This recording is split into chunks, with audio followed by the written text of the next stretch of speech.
The Galactic Empire destroyed Alderaan, an entire planet, 2 billion people, gone in seconds, because one world stepped out of line. That's the regime we're talking about. An organization so obsessed with absolute control that it built a moon-sized weapon specifically to enforce compliance through planetary annihilation. And yet, somewhere out in the Outer Rim, a crime lord estimated to be centuries old was running smuggling networks, operating slave markets, and collecting bounties, openly, under that same empire's watch.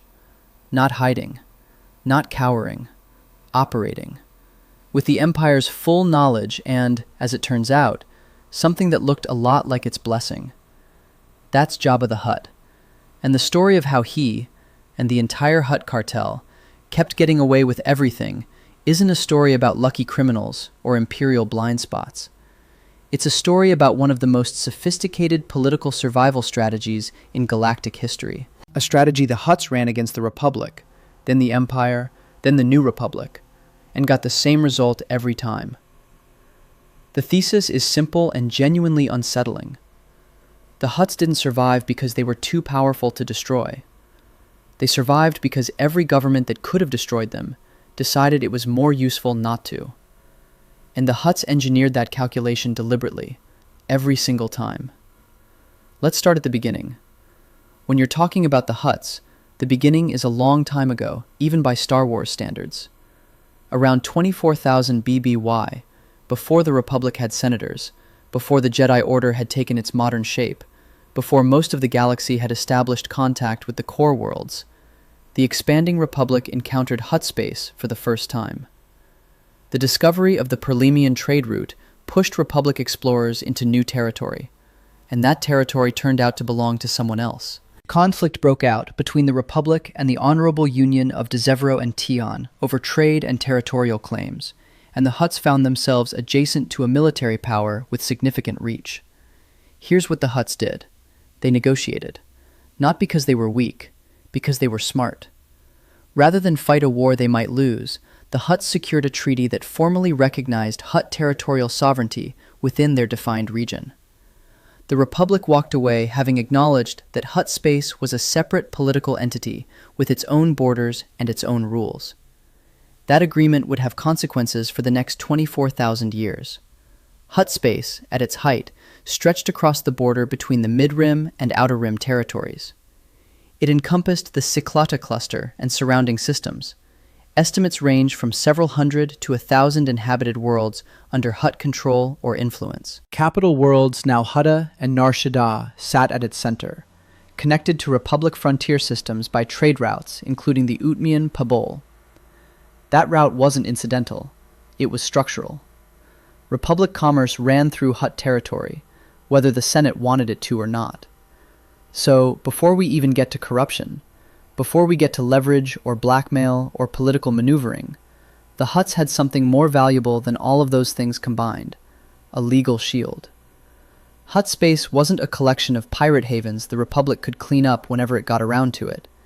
It was a formally recognized autonomous region, with established borders and treaty protections that the Republic was legally obligated to respect. The Hutts weren't criminals who escaped justice.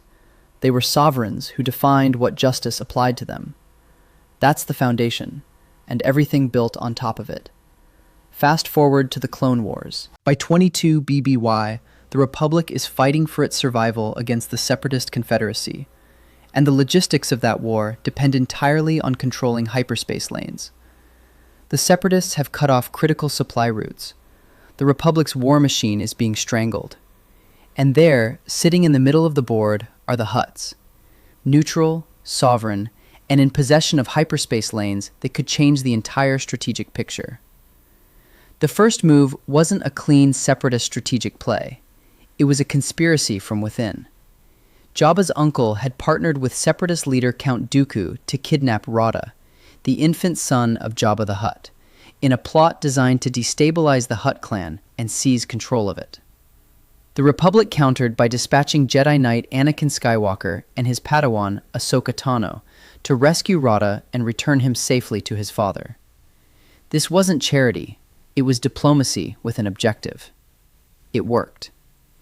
The result was the Hutt Republic Treaty of 22 BBY, which formally authorized the Grand Army of the Republic to navigate essential Hutt hyperspace lanes and move forces around separatist-controlled space.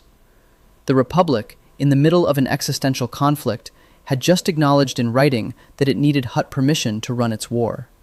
The treaty legitimized every Hutt operation it touched. By treating the Hutt clan as a diplomatic counterparty, a political entity capable of granting or withholding military access, the Republic had handed the Hutts something no amount of crime money could buy: official standing. The Hutts weren't criminals being tolerated, they were partners being courted. And while the Republic was celebrating this diplomatic win, individual Hutts were already playing the other side. Borka the Hutt, operating in the same period, under the shadow of the same treaty, made his own private arrangement with separatist commander Severance Tan. Borka provided classified intelligence on Republic superweapons in exchange for the destruction of a Republic spaceport. Personal advantage, dressed up as geopolitical neutrality. The Republic couldn't hold the Hutts collectively responsible because the Khajiitic clan structure meant each Hutt family maintained partial autonomy. There was no central liability. There was no single throat to grab. That's deliberate. The Hutt Cartel isn't a corporation with a CEO who can be arrested and an organization that collapses behind them. It's a confederacy of Khajiitics, extended family-based crime dynasties that cooperate through the Grand Hutt Council but maintain independent operations. When one Hutt makes a deal that contradicts another Hutt's deal, the Council can shrug. When one Hutt gets caught, the others aren't implicated. Organized crime structured to be immune to the kind of takedown that works against centralized organizations. The Grand Hutt Council wasn't just an internal governance body. It was the Hutt's diplomatic corps and enforcement arm in one. The clearest demonstration of this came when Zero Desiligic Ture, Jabba's uncle, master of the Hutt clan, controller of 7 star systems, got himself arrested by Republic forces after conspiring with Count Dooku to kidnap Rada. Zero had been living on Coruscant itself, embedded in the Republic's capital, when his scheme fell apart.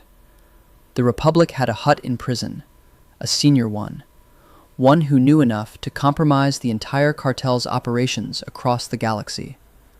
The Council's response was efficient, merciless, and completely insane in its audacity. They hired Cad Bane, at the time arguably the most dangerous bounty hunter in the galaxy, and sent him to fix the problem. Cad Bane and his team took members of the Galactic Senate hostage in the Senate building on Coruscant, not on some outer rim backwater, in the Republic's most secure political facility, on the capital world itself. They held senators at gunpoint until Chancellor Palpatine personally signed a presidential pardon for Zero the Hutt. Palpatine signed it. The leader of the Republic capitulated to a hostage crisis engineered by a crime syndicate to free one of its own members from lawful imprisonment. Zero walked free.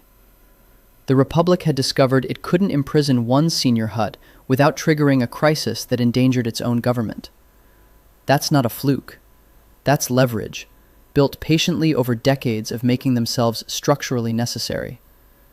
Now the Empire arrives, and this is where the argument gets genuinely difficult to process. In 19 BBY, Emperor Palpatine declared the Galactic Empire and dismantled what remained of the Republic. Most organized crime syndicates throughout the galaxy faced an existential problem. The Empire's governing philosophy was control. Absolute, centralized, ruthless. The Death Star wasn't built for deterrence. Alderaan proved it was built for use. 2 billion people gone, as a demonstration of what defiance cost. So what happened to the Hutts? Darth Vader negotiated directly with Jabba the Hutt. Not to arrest him, not to deliver an ultimatum, to offer a deal. On behalf of Emperor Palpatine himself, Vader extended the following terms: military protection and continued operational autonomy in exchange for raw materials and resources. The Empire needed what the Hutts controlled: the Outer Rim supply networks, the hyperspace lanes, the infrastructure of the black market economy that kept the galactic periphery functioning, and it was willing to formalize that dependency rather than try to dismantle it. The man who helped end the Jedi Order, who choked admirals for minor failures, sat across from a crime lord and offered him a business arrangement. The Hutts accepted. What the Empire was acknowledging, even if it never said so directly, was that Hutt Space was load-bearing infrastructure. The Outer Rim ran on Hutt networks.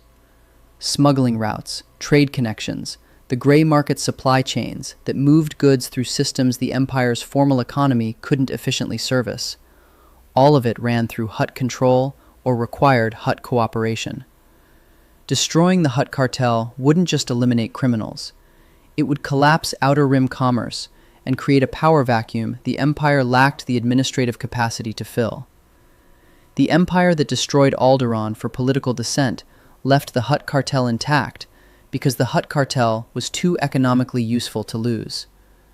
That's the cognitive dissonance at the heart of the Imperial era. The Empire's ideology demanded order and the elimination of independent power centers. The Empire's practical needs required tolerating the single most independent power center in the galaxy. The Hutts understood this contradiction better than the Empire did, and they exploited it without apology. Jabba spent the entire Imperial period operating in full view, running bounty hunters, maintaining smuggling pipelines, presiding over his court on Tatooine with all the ceremony of a head of state. By the events of the original trilogy, he was reportedly centuries old. Centuries of accumulated contacts, debts, favors, and institutional knowledge. No Imperial officer in the field was going to move against that without authorization from someone very high up the chain, and very high up the chain, the authorization never came. Because at the top of the chain, there was a deal. The Republic made the Hutts into legitimate political partners. The Empire made them into protected business associates. The New Republic managed to do something arguably worse than either. It just didn't look. After the Battle of Endor, the Empire fractured. The New Republic emerged as the successor government, inheriting a galaxy in chaos, fighting Imperial remnants across dozens of systems, and trying to reconstruct legitimate civil administration from scratch. Organized crime wasn't the priority. The Outer Rim wasn't the priority. The Hutts, stripped of their most powerful Imperial patron, weren't the priority. And so they kept going. In Star Wars, Bloodline, a canon novel set roughly 24 years after the Battle of Endor, a character states it plainly. We should have been alerted to a cartel of such size long ago, but of course nobody had been paying attention to anything that really mattered. That line is delivered while discovering an enormous criminal organization, possibly Hutt-connected, operating right under the New Republic's institutional nose. The New Republic didn't tolerate the Hutts through pragmatism or corruption. It tolerated them through the most mundane mechanism of all, neglect. The Senate had moved on. The Outer Rim was quiet enough. The bureaucracy looked elsewhere. The Republic had needed the Hutts. The Empire had used them. The New Republic simply forgot about them long enough for them to become impossible to uproot again. 3 governments, 3 different failure modes, same result. The Hutt's entire strategy across 24 millennia was to make political will unavailable. You do that by making yourself useful before you make yourself powerful. You do that by embedding your operations so deeply in the systems other people depend on that removing you breaks things they can't afford to break. You do that by structuring your organization so there's no clean decapitation strike. Kill one Hutt and the Khajiitic absorbs it. Rivals negotiate the territory, and within a season, there's a new face at the top of the same structure. You do that by taking the treaty option when a superior force arrives, securing sovereignty before you've been categorized as a threat. And you do that by being in the right rooms. Zero the Hutt didn't run his 7-system criminal empire from a distant stronghold. He lived on Coruscant. He was in the capital, attending the right gatherings, building the right relationships, close enough to the levers of power that when things went wrong, he had options. The Hutts understood that proximity to power is itself a form of protection. Hard to legislate against people you see at dinner. There's a reason characters across Star Wars canon, from Jedi Masters to Imperial officers to rebel smugglers, treat Hutt leaders as political actors rather than criminals to be processed. Anakin Skywalker and Ahsoka Tano didn't approach Jabba's operation as a law enforcement problem when the Republic needed those hyperspace lanes. They approached it as diplomacy, because that's what it was. Han Solo's relationship with Jabba, complicated and ultimately lethal as it became, was built on mutual acknowledgement. Jabba was a patron, a business partner, someone who operated by identifiable rules. The academic analysis of Star Wars, Outlaws, frames it precisely. Out in the Outer Rim, you live and die by your reputation, and reputation is the currency the Hutts had been accumulating for longer than most galactic institutions had existed. The human cost of all this political sophistication deserves to be named directly. Hutt Space sovereignty meant Republic law didn't extend to the slave markets on Nar Shaddaa. The Treaty of 22 BBY meant the Republic needed Hutt goodwill too badly to press civil rights issues in Hutt territory. The Imperial partnership arrangement meant the Empire's networks and the Hutt's networks quietly reinforced each other at the expense of everyone caught between them. Every political accommodation, every pragmatic deal, every strategic look the other way had a population absorbing the consequences. The billions of people living in or passing through Hutt Space didn't benefit from the sophistication of Hutt statecraft. They paid for it. The galaxy's leaders kept finding the Hutts more useful alive than eliminated. The people living under Hutt authority never got to weigh in on that calculation. That's what makes the admiration complicated. The strategy is real, it's consistent, and it worked across timescales that make most political analysis look like a short-term hobby. But the reason it worked is because it externalized all its costs onto people who had no power to refuse. Every deal the Hutt struck with a galactic government was a deal that traded those people's welfare for institutional convenience. The genius was real. The price was paid by someone else. The Hutts didn't survive 3 galactic governments because they were powerful. They survived because they were indispensable. And they engineered that indispensability with extraordinary patience, structural sophistication, and zero sentimentality about who got hurt in the process. The Republic needed their routes. The Empire needed their networks. The New Republic failed to remember why any of that had mattered until it was too late to matter again. The pattern doesn't require a Hutt to function.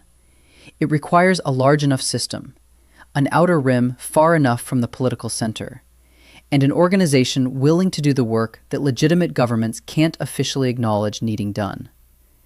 The galaxy changed around the Hutts repeatedly and completely. The Hutts barely had to change at all. They just kept showing up to the next negotiation. 24,000 years is a long track record. 3 governments is a consistent sample size. The lesson isn't flattering for anyone involved, including every administration that congratulated itself on stability while the Outer Rim ran on Hutt infrastructure. Subscribe for more stories like this one.